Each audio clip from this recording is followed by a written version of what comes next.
wounded people in entire neighborhoods, no electricity. I would have run fast, not one after another, one after another. What is known about the consequences of the drone strike on Odesa and when the damaged network will be repaired?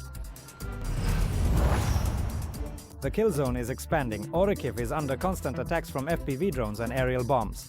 Right now, the intensity of drones is completely disrupting logistics. It's very difficult. How the enemy is intensifying assaults in Zaporizhzhia and where the Russians here are getting reinforcements from. Reinforcements. A tragedy nearly half a kilometer underground. Miners were flooded below the surface. What is known about the unique rescue operation and how many weeks people spent trapped? In Kherson, the Russians killed a 6-year-old girl. Doctors fought all night to save the life of the child who was injured the previous evening by a Russian artillery strike, but they were unable to save her. She had suffered extremely severe blast injuries. The girl's father was also hospitalized with shrapnel wounds. In the morning, the occupiers shelled the city again with artillery and drones. 5 injured people were brought to the hospital and 2 more were wounded in the suburbs. One woman was injured by a Russian landmine, while another was caught in shelling on the street. A little later, due to shelling in the central part of Kherson. Thank you. Another city resident suffered blast injuries, and due to attacks on the Kherson CHP, its operations have been suspended. 470 buildings have been left without heat, which is more than 40,000 subscribers. The local authorities are looking for alternative ways to heat these homes. And in the afternoon, war criminals deliberately struck the perinatal center. At that very moment, a childbirth was in progress there. Fortunately, none of the medical staff, mothers, or newborns were injured. And this is not the first shelling of the Kherson maternity hospital. The occupiers are destroying it with particular cruelty.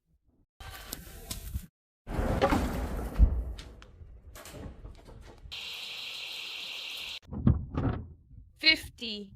That is the exact number. 1,000 subscribers in Odesa remain without electricity after the night drone attack. Due to significant damage at the facility, energy workers promised to restore power to all subscribers only in 2 days. During the drone raid, 7 civilians were injured and the surrounding houses were left without windows. Olena Chernayeva will tell you more right now.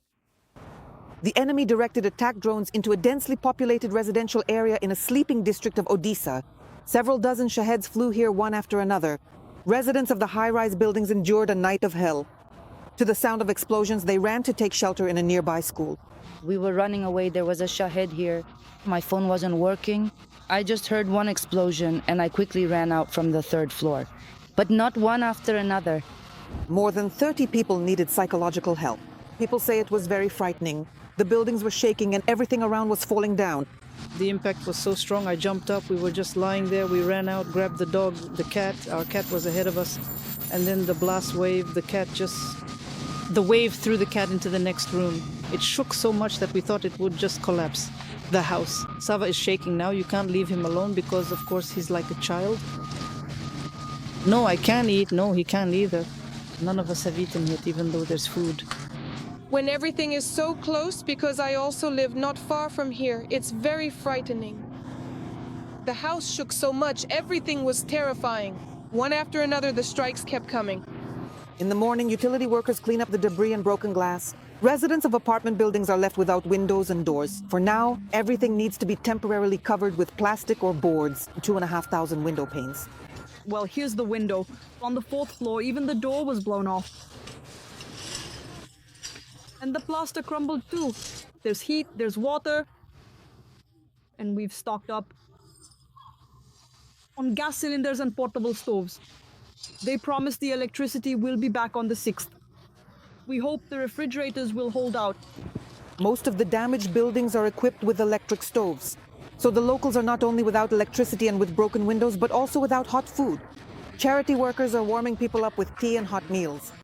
On the menu, we have buckwheat with gravy and nuggets, bread and tea with lemon. Everything is cooked somehow, and it's all hot.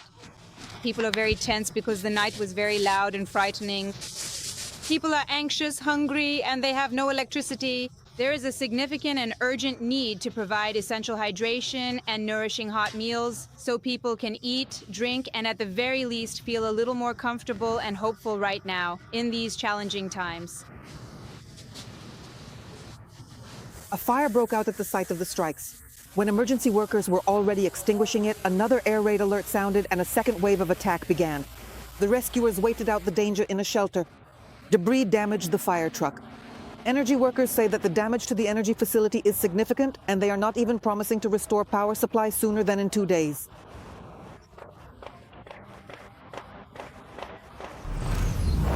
"28 people injured in the missile strike on Dnipro, which the Russians carried out on December 1st, are still in the hospital. The condition of 10 of them is serious. Let me remind you, the enemy attacked the city with a ballistic missile on Monday morning. Enterprises and car service stations were destroyed. 4 people were killed, including the co-owner of the service station and female workers from a bag manufacturing workshop. The number of injured has reached 45. A man and 2 women are in the most critical condition. Severe traumatic brain injury. The unfortunate woman has tragically lost one of her eyes, and her delicate frontal sinus is completely shattered, causing significant damage. Many fragments have penetrated her body. But after successful surgery, today she now has a significant chance for a further, new and meaningful life. All people must evacuate. A mandatory evacuation has been announced for the Mezhivska community in the Dnipropetrovsk region. 28 villages, where more than 15,000 people lived before the hostilities began, must be emptied. As the front line approaches, the enemy is bombarding residential neighborhoods with glide bombs and drones. Hundreds of houses have been destroyed, hospitals, banks, and cultural institutions wiped out. Recently, the Russians demolished a lyceum. It was one of the first renovated flagship lyceums in Ukraine.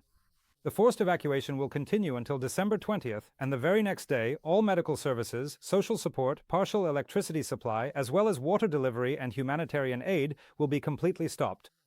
After that, the community effectively becomes a combat zone. The exact number of people who still remain there and are putting their lives at risk is difficult to determine, says the local authorities. At the beginning of November, there were still about 5,000 residents in Mezhova, including children.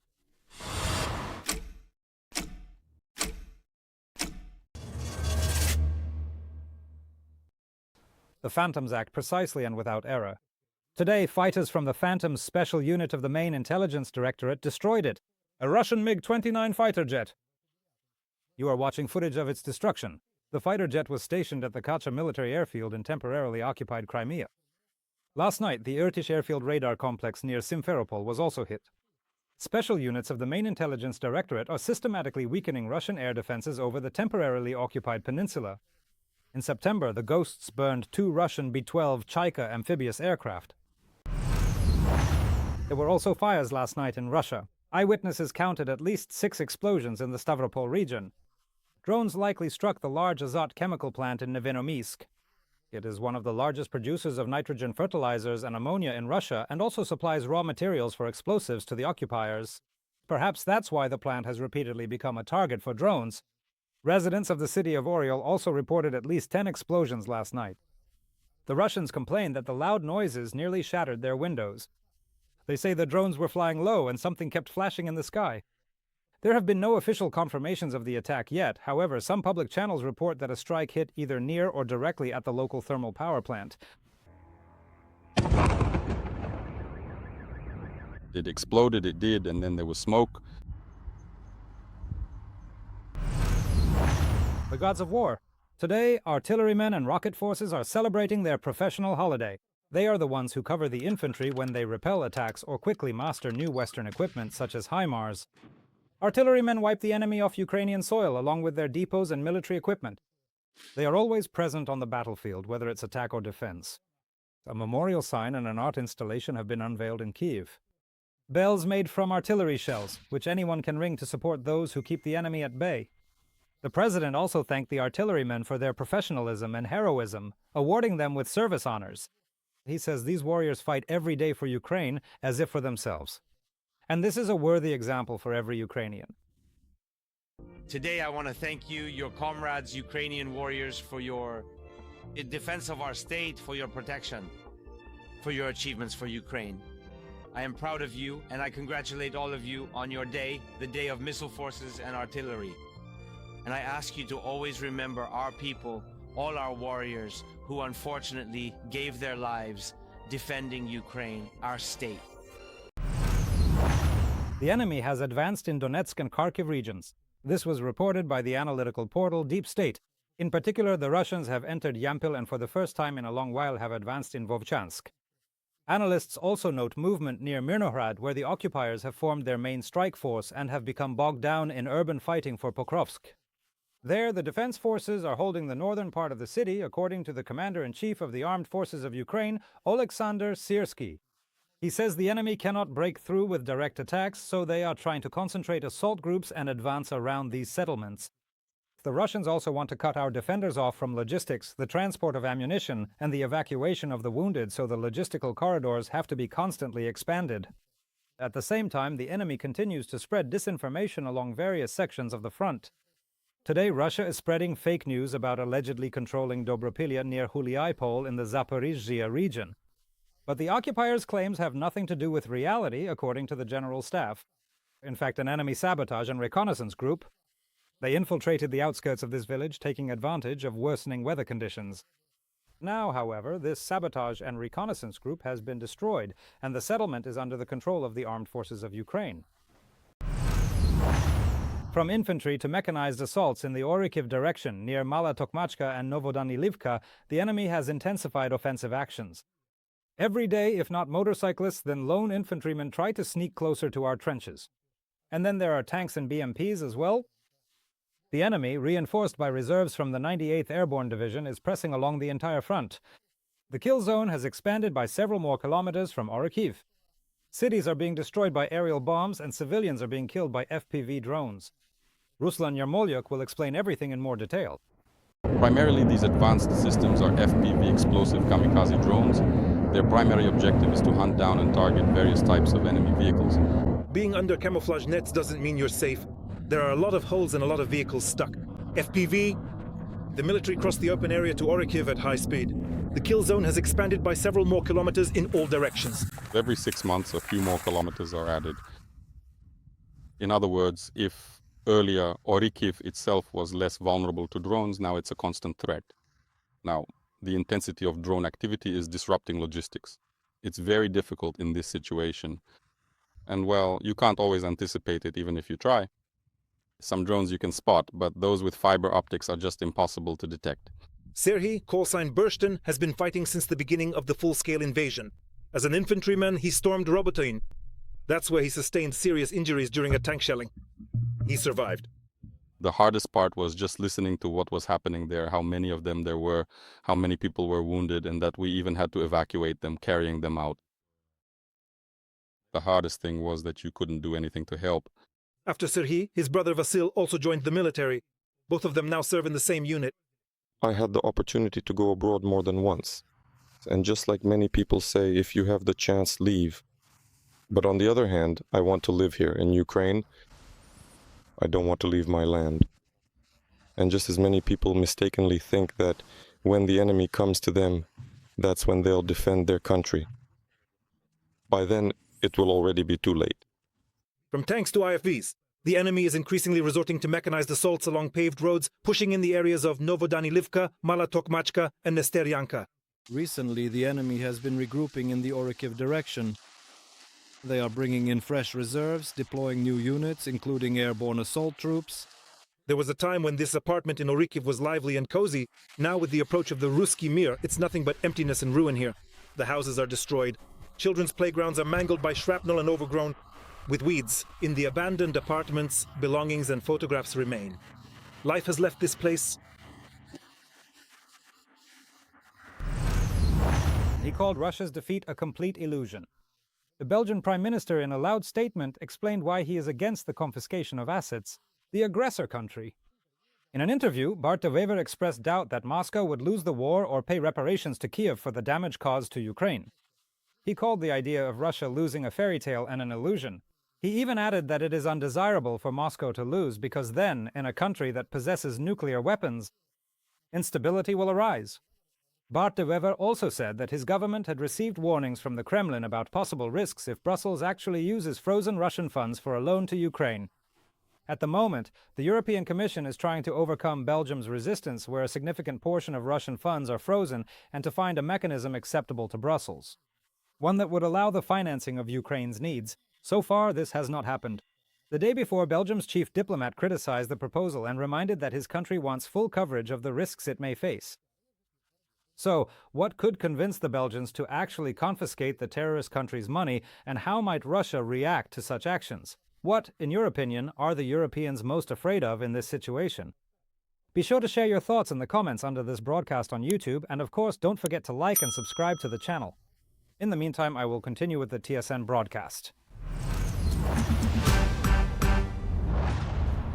Kuiper is ready and is doing everything possible on his part to help Ukraine become a member of the European Union. Such a statement was made during a visit to the Ukrainian capital by the President of the Republic, Niklas Christodoulides. At a joint press conference with Volodymyr Zelensky, he promised support for Ukraine on its path to the EU within the framework of Cyprus's presidency of the Council of the European Union. It will begin in just a month and will last for half a year. For this period, the President of Ukraine has high hopes that Cyprus's presidency will become historic from the perspective of opening clusters for Ukraine's accession to the EU. The United States may betray Ukraine and Europe. The press has published concerns of European leaders regarding the peace plan for our country. The German publication Spiegel shared the transcript of the negotiations. A phone conversation between the Ukrainian president and the presidents of France, Finland, the European Commission, the European Council, as well as the prime ministers of Poland, Denmark, Norway, Italy, the NATO Secretary General, and the German Chancellor took place at the beginning of the week, after Trump's team met with the Ukrainian delegation in Florida, Emmanuel Macron. During the conversation, Di Betto mentioned the possibility that the U.S. might betray Ukraine on territorial issues, without clarity regarding security guarantees. And Friedrich Merz emphasized that Zelensky needs to be very careful in the coming days. At one point during the conversation, the president of Finland said that Europeans must not abandon Ukraine and leave Volodymyr alone with these guys. He was supported by the NATO Secretary General. European leaders are not commenting to the press about the details of the conversation, and the French president's office is outright denying the quotes cited by the media, allegedly about betrayal by America. Macron did not say that. Putin personally bears moral responsibility for the poisoning of the British woman Dawn Sturgis with Novichok. This is the conclusion reached by a public inquiry conducted in Britain. As a result, London is imposing sanctions against Russian intelligence agents. The restrictions target 11 individuals who are behind hostile actions sponsored by the Russian state. This concerns those involved in the poisoning of Sergei Skripal, whose accidental victim was Dawn Sturgis. According to the report, the Novichok poison used in the attempt to kill the former intelligence officer was brought to Britain by Russian agents. It was concealed in a perfume bottle. After the poison was used, the bottle was discarded. It was found by Salisbury resident Charlie Rowley, who brought it to his partner Dawn Sturgis. The woman used the contents of the bottle, and doctors were unable to save her. London places the moral responsibility for the operation personally on Putin. The ambassador of the aggressor country was summoned to the UK Foreign Office to answer for Russia's ongoing campaign of hostile actions against Britain. New aid for Ukraine. The Netherlands has announced winter support for the armed forces of Ukraine worth 35 million euros. This concerns funding for medical supplies, equipment, and other practical support. Meanwhile, 2 more countries have announced contributions to the PURL program, under which NATO partners purchase from the Americans the weapons our country needs. Thus, New Zealand is allocating $8.7 million to PURL. This was announced by the country's Minister of Defense and Foreign Affairs. At the same time, Australia announced contributions in several areas at once. A significant portion of the funds will be directed toward purchases within the framework of the mechanism, PURL. However, certain amounts are also allocated for the drone coalition and for military equipment. In particular, tactical air defense radar stations, ammunition, and combat engineering equipment. Australia's total contribution will amount to $63 million. Immediately return the abducted Ukrainian children. The UN General Assembly adopted a resolution with this demand to Russia. 91 countries supported the document.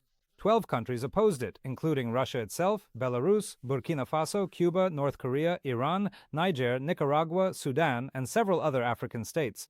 The text of the resolution expresses regret over the practice of forced displacement and deportation of Ukrainian children, as well as any forced change of their personal status, such as adoption. It also calls on Russia to guarantee the immediate, safe, and unconditional return of Ukrainian children to their homes. According to official Ukrainian data, during the full-scale war, more than 20,000 Ukrainian children ended up in Russia and in the occupied territories. However, according to government officials, the number of deported underage Ukrainians could reach several hundred thousand. The occupiers transported abducted Ukrainian children not only to Russia, but also to Belarus and even to North Korea, where they are held in special paramilitary camps, taught to kill enemies, and introduced to North Korean veterans. These facts were presented by Katerina Rashevska, an expert from the Regional Center for Human Rights, during hearings in the U.S. Congress dedicated to the abduction of children from the occupied territories of Ukraine. Republican Senator Lindsey Graham, who chaired the event, emphasized that the abduction of people is one of the grounds for designating a country as a state sponsor of terrorism. Members of Congress have not yet received reports regarding the negotiations in Moscow, but they say that the return of all children abducted from Ukraine must be an integral part of any agreements. There will be a combination of sacrifices on Ukraine's side, as I understand it. Regarding territory, NATO status, something will have to be given up, something gained. You will have to sacrifice something, but the main thing is that you should not be asked to sacrifice your children. Today we will hear testimonies from Ukrainian figures, organizations, and initiatives with whose support more than 1,000 Ukrainian children who were abducted by the Russian Federation have already been returned. This means that we already have more than 1,000 testimonies from those children who have returned since the beginning of the full-scale invasion. President Trump's Special Representative Steve Witkoff and the Secretary of the National Security and Defense Council of Ukraine, Rustem Umerov, will hold talks today in Miami. The ambassador of Ukraine to the United States, Olha Stefanishina, confirmed that she is returning to the U.S. from Brussels, where she participated in consultations with European partners. Meanwhile, the U.S. president shared his thoughts about the conversation his Special Representative Witkoff and son-in-law Jared Kushner had with Putin this week. According to him, the negotiators reported that they were left with the impression that Putin genuinely wants to end the war and move on to a more normal life to trade with the United States. Although after this same meeting, the Kremlin stated that no compromise had been reached, no specific wording was discussed, only proposals in general. At the same time, Trump was unable to explain what further steps should be expected. Yesterday, they had a very good meeting with President Putin. We'll see what happens. You know, when I spoke in this office about not having the cards, I said that you don't have the cards. And back then it was time for a settlement. I truly thought that would have been a much better and more opportune time for a comprehensive settlement, but in their infinite wisdom, they ultimately decided not to proceed with it at all. Now a lot is against them. But President Putin had a very good meeting yesterday with Jared Kushner and Steve Witkoff. What will come out of that meeting, I can't tell you because it takes two to tango. Ukraine? I think we reached a pretty good agreement with them. They are very satisfied with the result.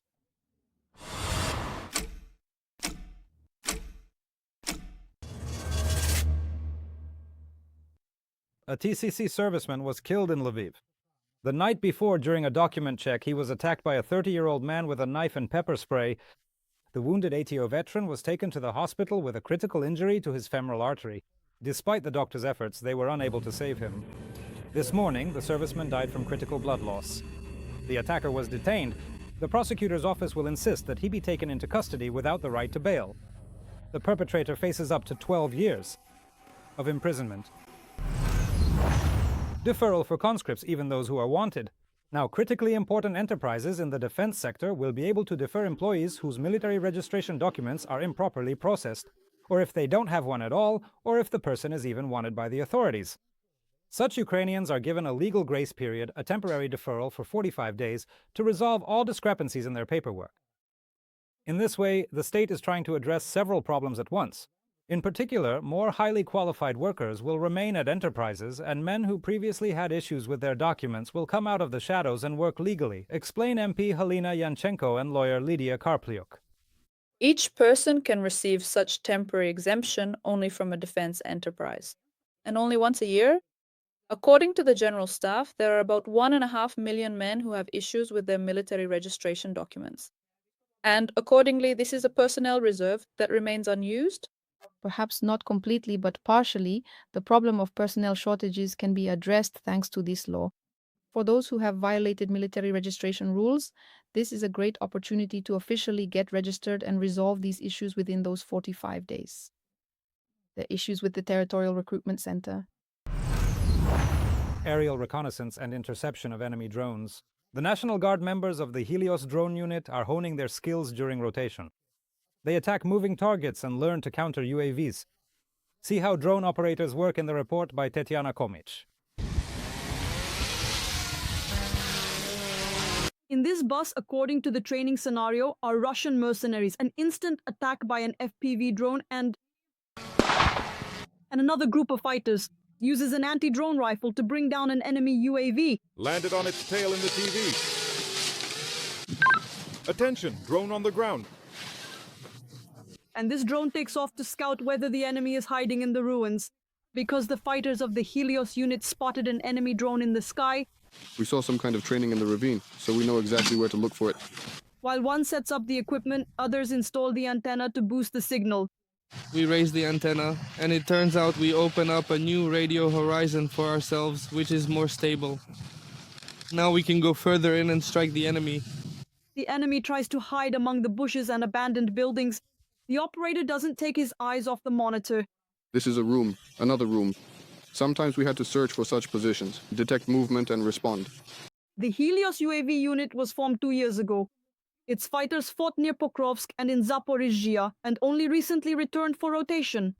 Drones are rapidly improving, says the unit's spokesperson, so operators need to constantly hone their skills. That's why these trainings were organized.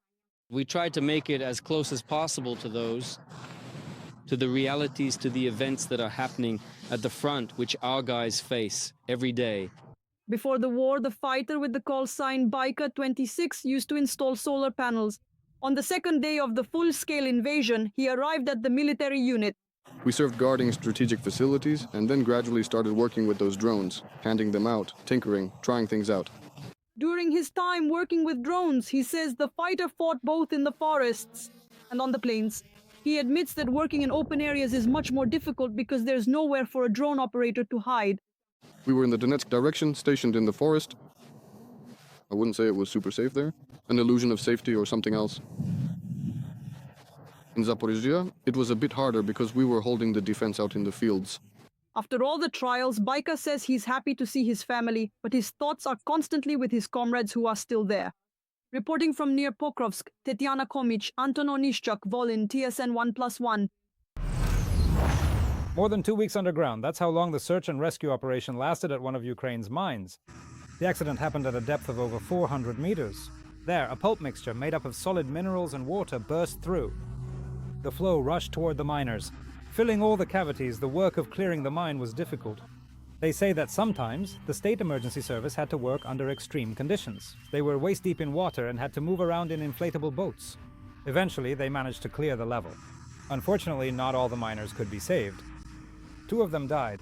Rescuers were able to bring their bodies to the surface only after the slurry had been pumped out.